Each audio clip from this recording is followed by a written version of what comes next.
Et bonjour à tous les amis, j'espère que tout va bien pour vous. On se retrouve dans une nouvelle vidéo, on va évoquer la rénovation de ma BMW 320i. Donc c'est un achat impulsif, compulsif. J'ai acheté cette BMW dans l'état où vous la voyez, donc avec un pack M mais de Wish. ça s'invente pas. Et là vous la voyez rénovée. C'est une voiture que j'ai achetée à 145 000 km, dans un bon état mécanique, sans corrosion, avec un châssis sain et un état mécanique nickel. Le seul truc, c'est qu'elle est de 93, et depuis 1993, je ne sais pas si elle a été bichonnée beaucoup. Du coup, elle est vachement rugueuse au toucher, elle ne brille pas comme vous voyez sur la vidéo, elle est vachement terne. C'est un blanc Alpine Weiss qui mérite de retrouver son lustre d'antan. Dans la vidéo, on va survoler les étapes du lustrage. Je vais vous mettre le lien d'un tuto plus détaillé si vraiment vous voulez savoir comment faire. Vous l'avez qui apparaît en haut à l'instant normalement. Mais là, vous allez pouvoir suivre la rénovation dans son ensemble. J'avais tout un tas de vidéos sur la rénovation, sauf que je les ai perdues en croyant les sauvegarder dans le cloud. Ça arrive. Et du coup, vous voyez beaucoup de photos sur l'état initial. Donc là on voit bien, elle avait un petit pet sur les baguettes, ça j'ai poncé, j'ai repeint en noir mat, le temps de les changer. Et vous voyez une des seules photos où j'ai vraiment la contamination qu'il y a sur le véhicule. Là on le voit de près.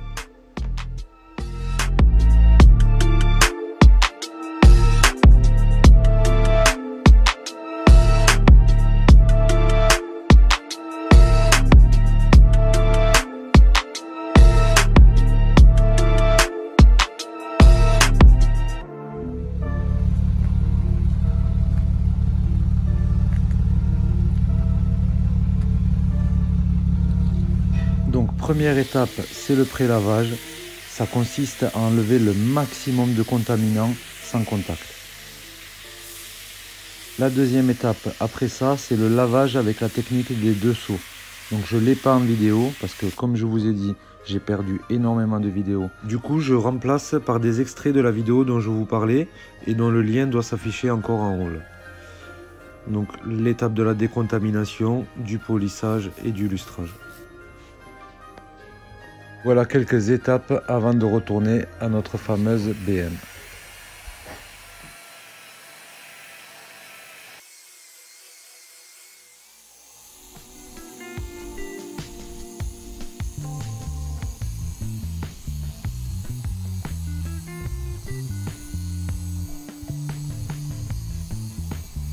Bon, vous avez remarqué que j'avais des jantes de 46.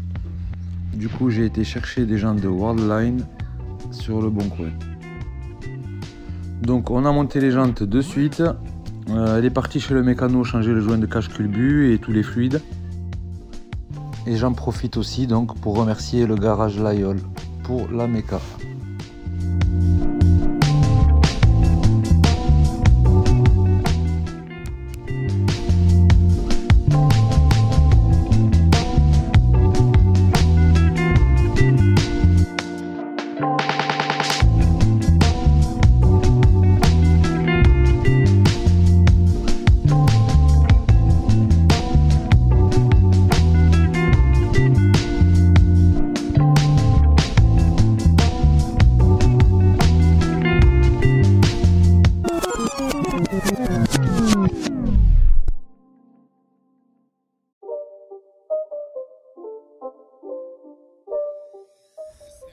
Donc la phase de correction et de polissage est finie, le lustrage a été fait et à la fin ce qu'on a fait c'est qu'on a posé un sealant, donc le beadmaker et une cire de Carnauba semi-synthétique.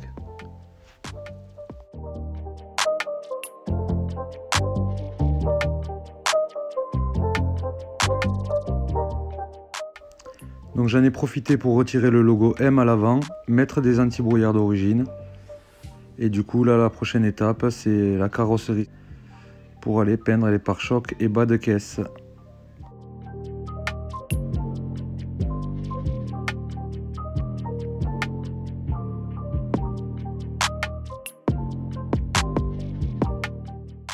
Un grand merci à la carrosserie Sauvage à Lavore pour la peinture des bas de caisse et pare-chocs avec un bon blanc Alpine Weiss comme à l'origine.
Au niveau de l'extérieur, il va me manquer là des petites retouches, là,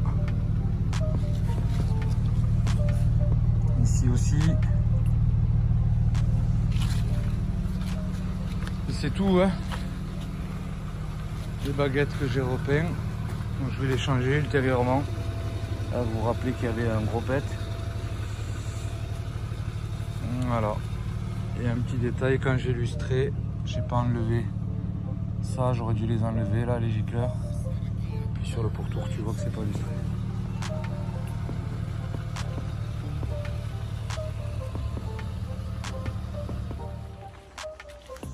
Bon, pour ceux qui vont me demander, je sais qu'on va me parler de l'intérieur.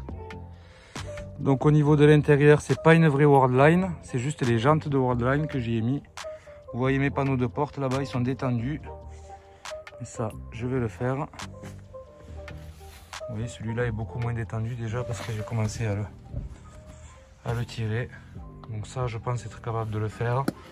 Là, au niveau du tweeter, comme on appelle, j'ai tout ce qu'il faut.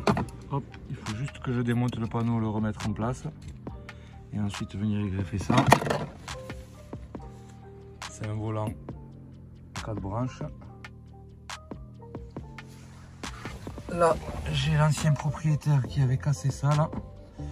Donc, merci Cédric pour cette pièce, qui m'a fourni la pièce, un collègue, un fan de 36, un passionné de BM.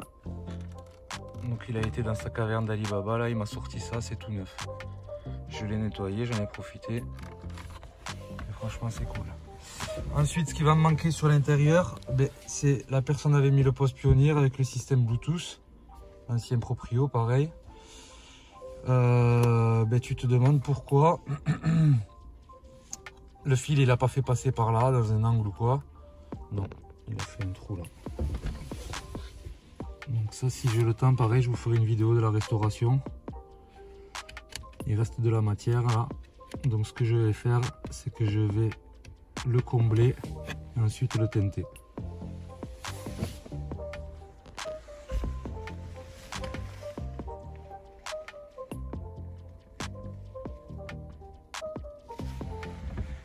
Après, ce serait pas une 36 s'il n'y avait pas ce problème.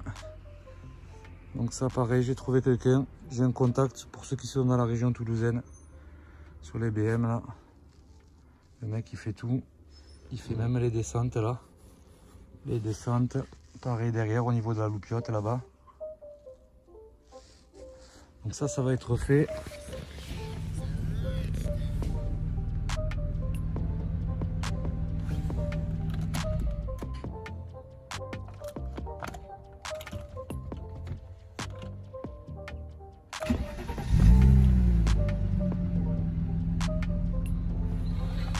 Ensuite donc j'ai l'OBD, enfin l'OBD ou l'ordinateur de bord.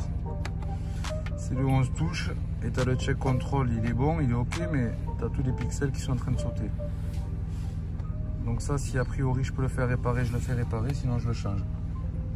Donc ça, il me manque le ciel de toit.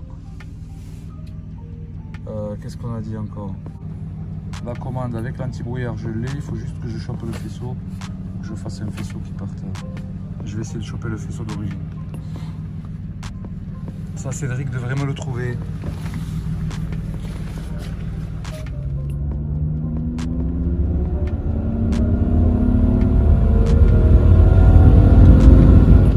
J'espère que cette petite vidéo vous aura plu. Je vous dis à très bientôt. N'hésitez pas à vous abonner, liker, commenter comme d'hab. Ciao, ciao.